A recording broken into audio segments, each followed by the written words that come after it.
अस्सलामुअलैकुम दोस्तों, मेरा नाम है वसी और आप देख रहे हैं मेरा यूट्यूब चैनल वसी एमजी। दोस्तों, आज की वीडियो स्पेशली इंडियन भाइयों के लिए है, इंडियन दोस्तों के लिए, क्योंकि आजकल हर दूसरा बंदा ये बात कर रहा है कि इंडिया के वीज़े बंद हैं और इंडिया का कोई वीज़ा नहीं है, तो इसीलिए आप इंडियन बंदे को जो है ना हायर नहीं कर सकते, इंडिया से आप बंदा नहीं बुला सकते। तो मतलब गवर्नमेंट ऑफ कतर ने बैन कर दिया, ऐसा हो गया वैसा हो गया।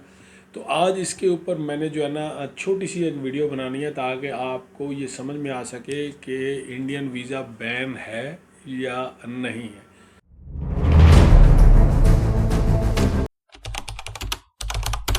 दोस्तों, चैनल को सब्सक्राइब कर लीजिए और वीडियो को लाइक कर लीजिए, दोस्तों के साथ शेयर कीजिए। ख़ास तौर पर मेरे जो इंडियन दोस्त हैं, जो इंडियन व्यूवर्स हैं, उनसे स्पेशल ये रिक्वेस्ट है कि आप ज़रूर इस वीडियो को देखें, सपोर्ट कीजिए और इंडिया में जितने भी दोस्तों तक ये वीडियो पहुंचेगी तो उन तक सही इन्फॉर्मेशन पहुंचेगी। दोस्तों, एक चीज़ को आप समझ लीजिए कि गवर्नमेंट ऑफ कतर कभी भी किसी कंट्री का वीज़ा बैन नहीं करती है।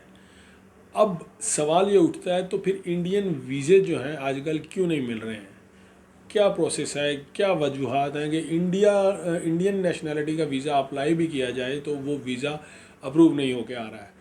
वो कोटेशन जो होती है, जो भी कंपनी कोटेशन स्पोर्ट अप कर रही है, तो इंडियन वीज़ा अप्रूव नहीं हो रहा है।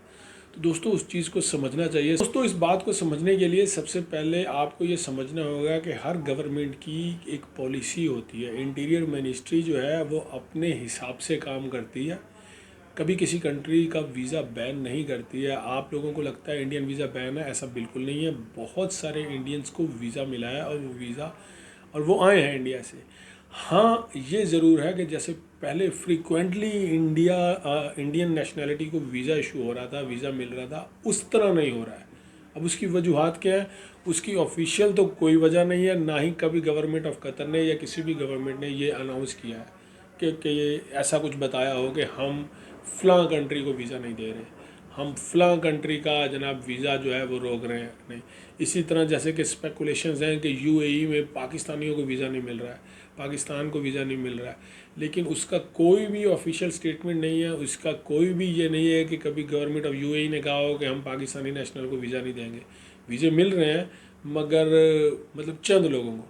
अब ये होता ऐसा क्यों है? उसकी रीज़न्स ये होती हैं, जो इनका पॉपुलेशन कंट्रोल डिपार्टमेंट होता है उसने ये सब देखना होता है, उसने ये सब मैनेज करना होता है कि क्योंकि वैसे भी कतर एक छोटा सा मुल्क है कि यहाँ पे किस मुल्क के लोग किस हद तक उनकी तादाद हो चुकी है, उन मतलब कितने लोग यहाँ पे इंडिया से रह रहे हैं, कितने लोग पाकिस्तान से हैं, कितने अफ्रीका से हैं, कितने अमेरिका से हैं। तो वो हर एक की उनकी अंडरस्टैंडिंग के हिसाब से एक रेशो बनाई जाती है। तो उस रेशो के हिसाब से उन कंट्रीज़ को वीज़े जो हैं वो इशू किए जाते हैं। तो यहाँ पे कतर में इंडियन कम्युनिटी बहुत ज़्यादा है और बल्कि ओवरलोडेड है। तो उस चीज़ को देखते हुए शायद ये एक स्पेकुलेशन है, ये मेरा एक एक्सपीरियंस रखते हुए एक छोटा सा तज्ज़िया है, ये कोई ऑफिशियल बात नहीं है। तो वो इस इंडियन वीज़ों के प्रोसेस को थोड़ा स्लो ज़रूर किया गया है, मगर ये नहीं है कि वीज़ा नहीं मिल रहा है। लोगों को वीज़ा मिल रहा है, लोग आ रहे हैं, मगर वो ज़रा हाई रैंक का वीज़ा है। अगर कोई बिजनेसमैन है या अगर कोई इंजीनियर है या अगर कोई कोई मतलब मैनेजर है, तो वो नॉर्मली जैसे लेबर के वीज़े होते थे इंडियंस के, या कुक या शेफ़ या इस तरह, वो वीज़े अभी वाकया ही थोड़ा सा इशू होने में डिले हो रहा है, या वो वीज़े थोड़ा सा मतलब लेट मिल रहे हैं या नहीं मिल रहे हैं। मगर ऐसा बिल्कुल नहीं है कि इंडियन वीज़ा बैन है। तो इसलिए किसी भी स्पेकुलेशंस के ऊपर कान मत धरें और जो है ना सही इन्फॉर्मेशन जो है वो आप MOI की वेबसाइट पे जाके देख सकते हैं। तो इसलिए ये बात अपने जहन से निकाल दें कि किसी कंट्री का वीज़ा बैन हो जाता है या किसी कंट्री को वो वीज़ा नहीं दे रहे हैं। किसी भी कंट्री का कतर गवर्नमेंट ने कभी भी ये अनाउंस नहीं किया है कि हम फ़लाँ कंट्री वाले को वीज़ा नहीं देंगे और फ़लाँ को वीज़ा देंगे, ऐसा कुछ नहीं है।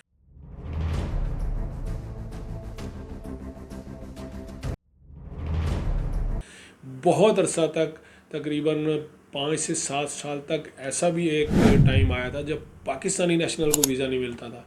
पाकिस्तानी नेशनल्स के पास वीज़ा होता ही नहीं था और कभी अगर किसी कंपनी के पास 1 या 2 वीज़े कहीं से पाकिस्तानी आ जाते थे तो वो उनको मतलब बहुत बड़े बड़े पैसे दे के जो है ना वो मतलब लोगों को वीज़ा देता था वो।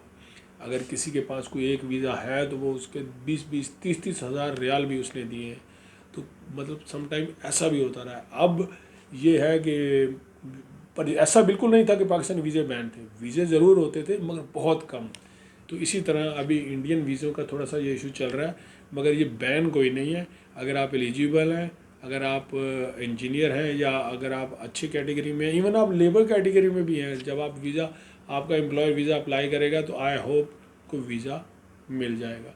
तो ये गवर्नमेंट पॉलिसीज़ होती हैं, अप डाउन होता रहता है, ये पॉलिसीज़ बदलती रहती हैं उनके पॉपुलेशन कंट्रोल के डिपार्टमेंट के हिसाब से। 28 लाख की पॉपुलेशन है सिर्फ कतर में, और इस पॉपुलेशन के अंदर इंडियंस बहुत ज़्यादा हैं, कम से कम 10 लाख के करीब इंडियंस हैं। तो वो उस हिसाब से देखना होता है मतलब गवर्नमेंट को कि किस तरह किस नेशनैलिटी को और दूसरे सब को बैलेंस रखना है। तो दोस्तों ये सिर्फ एक एक्सपीरियंस बेस्ड एनालिसिस है, इसको कोई लीगल चीज़ मत समझिएगा। तो उम्मीद करता हूँ कि ये इन्फॉर्मेशन भी आपको पसंद आई होगी, तो अपने दोस्तों के साथ शेयर करेंगे। मिलता हूँ ऐसी किसी अगली वीडियो में, तब तक के लिए इजाज़त दीजिए। अल्लाह हाफिज़।